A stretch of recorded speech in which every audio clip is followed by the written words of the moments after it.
تیمم کے اسباب کے متعلق ہم سماعت فرما رہے تھے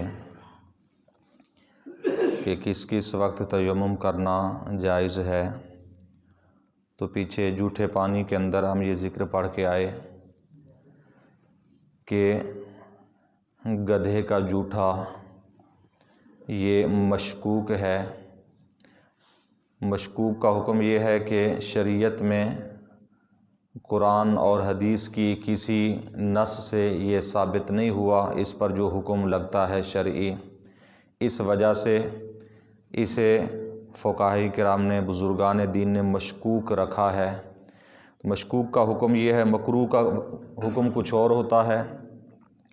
کہ جیسا کہ بلی کا جوٹھا ہے یا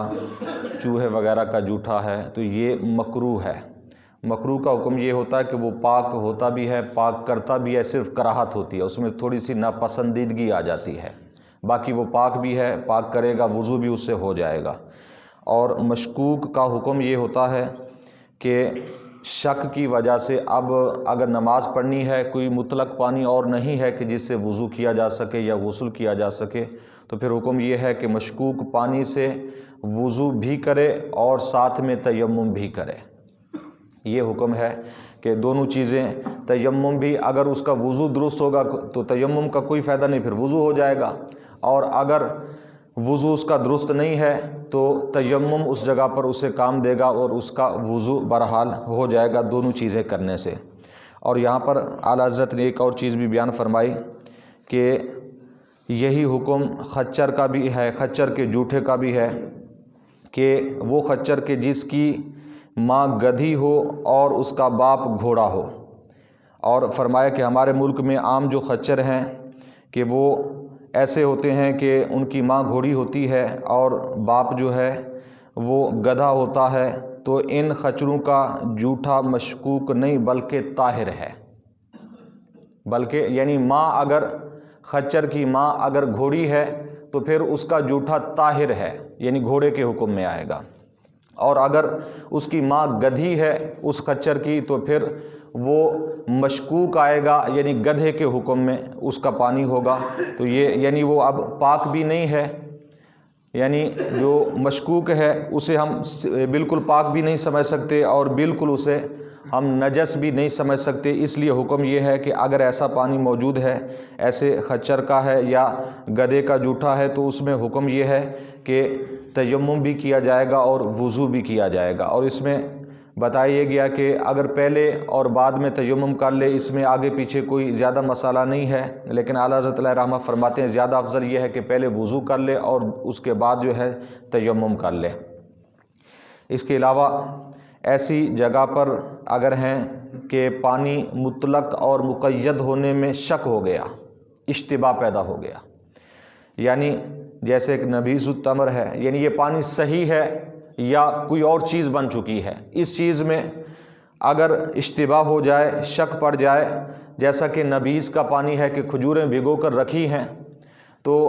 ابھی 5-10 منٹ ہوئے کھجوریں بھگوئی ہیں تو وہ نبیذ نہیں بنتا، تو اس میں کھجوریں جو ہیں ان کی مٹھاس ابھی ظاہر نہیں ہوگی، اس لیے یہ پانی مطلق ہی کہلائے گا، اس کے ساتھ وضو ہو سکتا ہے۔ تو فرمایا کہ اگر شک پڑ جائے کہ اتنی دیر کھجوریں بھگوئی رکھی گئیں کہ جس میں اب یہ شک ہو گیا کہ یہ نبیذ بن چکا ہے یا نبیذ نہیں بنا، اس میں کھجوریں غالب آ گئی ہیں کہ نہیں آئیں، تو اس صورتحال میں بھی یہ فقہاء کرام نے فرمایا کہ اب جب شک کی بنا پر کہ جب نبیذ مکمل تیار نہ ہوا ہو تو اگر اور کوئی پانی نہیں ہے تو اس سے بھی تیمم بھی کرے گا اور وضو بھی کرے گا،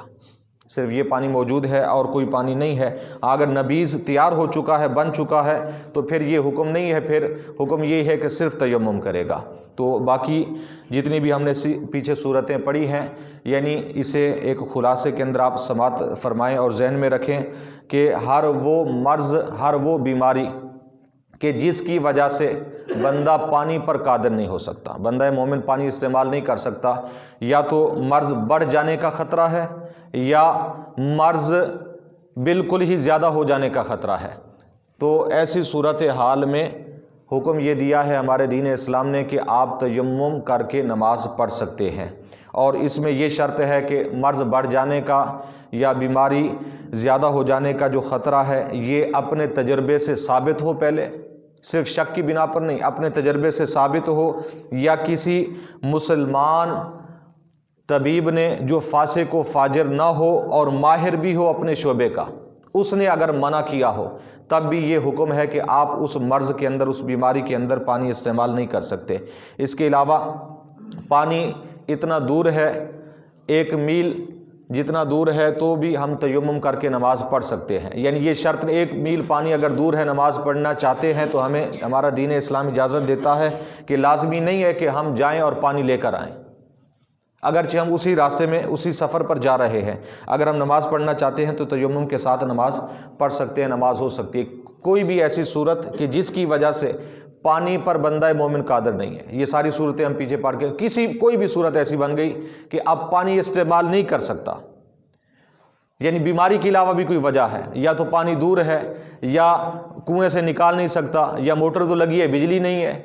اور ایسا کوئی انتظام نہیں ہے، دور پانی 1 میل دور ملتا ہے، تو اب کیا کرے؟ نماز پڑھنی ہے، تیمم کرے گا۔ یہ وہ ساری صورتیں ہیں کہ جب وہ پانی پر کسی وجہ سے بھی قادر نہیں ہو سکتا، پانی استعمال نہیں کر سکتا، پانی تک نہیں پہنچ سکتا، تو اس میں ہمارے دین اسلام نے اجازت دی ہے کہ وہ تیمم کے ساتھ نماز پڑھ سکتا ہے۔ اور اس خلاصے کی تیسری صورت یہ بنتی ہے کہ فرض کے علاوہ کہ وہ فرض جن کی قضا ہے، جن کا بدل ہے، ان کے علاوہ جن کا بدل نہیں، وہ فرض اور وہ واجب اور وہ سنتیں جن کا بدل نہیں ہے، یعنی ان کی بعد میں قضا نہیں ہے، تو وقت کی تنگی کے باعث کہ وضو کریں گے تو یہ نمازیں ضائع ہو جائیں گی، فوت ہو جائیں گی، تو وہاں پر بھی اجازت ہے کہ تیمم کر کے آپ یہ نمازیں پڑھ سکتے ہیں۔ تو یہ ایک پوری صورتوں کا خلاصہ ہے کہ کہاں کہاں ہم تیمم کر سکتے ہیں۔ یہ دین اسلام نے ہمیں چھوٹ دی ہے، آسانی دی ہے۔ بہرحال نماز پڑھنی ہے، نماز کے اندر گنجائش نہیں ہے، نماز معاف نہیں ہے۔ وضو کے اندر اللہ تبارک و تعالیٰ نے بہت ساری یہ نرمی عطا فرما دی کہ اگر کوئی شخص وضو نہیں کر سکتا کسی وجہ سے، تو اب اس پر یہ ہے کہ تیمم کر کے نماز پڑھ سکتا ہے۔ اللہ تعالیٰ کی بارگاہ میں دعا ہے نبی کریم صلی اللہ علیہ وسلم کے وسیلہ سے ہم سب کو علم دین سیکھنے کی، سمجھنے کی، عمل کی توفیق عطا فرمائے۔ آمین بجاہ النبی الامین وما